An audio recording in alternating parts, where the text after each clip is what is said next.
পানি খাবেন বেশি করে, গরমে পানি খাবেন বেশি করে। আর এই প্রেস মিটে আপনাদের অনেক প্রাপ্তি আছে, সেটা হচ্ছে যে বাজে কোনো কথা লিখবেন না। আর এটাই আজকে ক্যাপশনটা দিবেন যে সাকিবকে নিয়ে আমি কোনো বাজে কথা বলি নাই, আমি তাকে রেসপেক্ট করি, তাকে ভালোবাসি, পছন্দ করি, হি ইজ দ্য সুপারস্টার। আমি কেন বাজে কথা তাকে নিয়ে বলবো? আর তার যে ফ্যান ফলোয়ার্স আছে আমাকে নিয়ে অনেক বেশি ট্রোলিং করছে যে আমি তাকে নিয়ে বাজে কথা বলছি, কিন্তু কোথায় আমি বাজে কথা বলছি? হ্যাঁ অবশ্যই থাকতে পারে বিয়ের সম্ভাবনা, কেন থাকবে না সাকিবের সাথে আমার বিয়ের সম্ভাবনা? হ্যাঁ তার সাথে আমার প্রেমও তো থাকতে পারে, প্রেম ভালোবাসা আছে অলরেডি। একটা হিরোর সাথে প্রেম ভালোবাসা থাকবে না? হ্যাঁ ভাইয়া, আচ্ছা আমি এখন সিনেমা নিয়ে বলছি। হ্যাঁ যদি তিনজনে এগ্রি হই, তিনজনে নিয়ে আমি প্রডিউস করবো আমার হাউস থেকে। হ্যাঁ হ্যাঁ গুঞ্জন তো এই সিনেমা সাইনিং করা নিয়ে বা কথা হওয়া নিয়ে এখান থেকেই গুঞ্জনটা শুরু হয়েছিল। তো সিনেমা তো অবশ্যই হবে এবং সিনেমা আমি করতে চাই, আর সেও করতে চায়, হি ইজ দ্য সুপারস্টার, কেন যাব না? আর ব্যাপার হচ্ছে যে আমার 4টা সিনেমা আসছে, আমি সাইনিং করেছি। নক্ষত্র, শেখ রাসেলের আর্তনাদ, তারপরে হচ্ছে দেহ, এবং আরেকটা সিনেমার নাম হচ্ছে আত্মঘাতী, যেটা হচ্ছে জঙ্গি রিলেটেড সিনেমা, সজল আহমেদ ডিরেক্টর।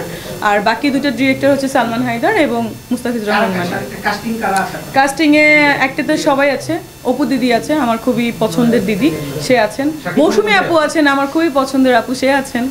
তারপরে হচ্ছে আরিফিন শুভ ভাই আছেন, যাকে আমি খুবই পছন্দ করি। মানে ওই শেখ রাসেলের আর্তনাদে সব স্টার কাস্টই আছে ওখানে। শেখ রাসেলের আর্তনাদে যতটুকু জানি আপনি বিনা পারিশ্রমিক কাজ করছেন, জি জি এই নিয়ে অনেক গুঞ্জন। রাইট, এই যে কন্ট্রোভার্সিটা, এই যে আবার ভালো একটা পয়েন্ট আপনি বলেছেন, এই যে শেখ রাসেলের আর্তনাদ এই বিনা পারিশ্রমিক মানে নিচ্ছি বলেই কিন্তু কন্ট্রোভার্সি ফার্স্ট স্টার্ট হইল যে আমি কেন বিনা পারিশ্রমিক নিচ্ছি, কারণ হচ্ছে আমাকে গভর্নমেন্ট থেকে একটা প্লট গিফট করা হবে, বা আমি BMW গাড়ি কদিন পরে চলবো, বা মার্সিডিস চড়বো, বা আমি অনেক টাকা পয়সার মালিক হয়ে যাব।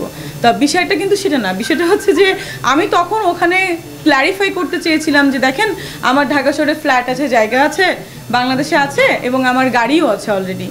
তো বিনা পারিশ্রমিকে আমি একমাত্র করছি যে তাদেরকে আমি ভালোবাসি, ওই বঙ্গবন্ধু পরিবারকে আমি রেসপেক্ট করি, ভালোবাসি বলেই এটা আমি বিনা পারিশ্রমিকে করছি।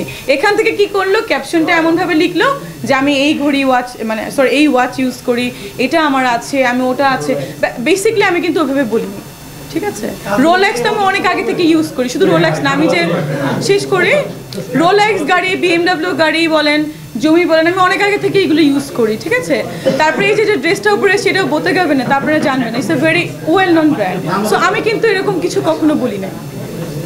আর সবাই আমার সিনেমা দেখবেন, আমার সিনেমার প্রমোশনে আসবেন, সাকিবের সাথে আমার একটা সিনেমা হচ্ছে, সবাই দোয়া করবেন। Thank you.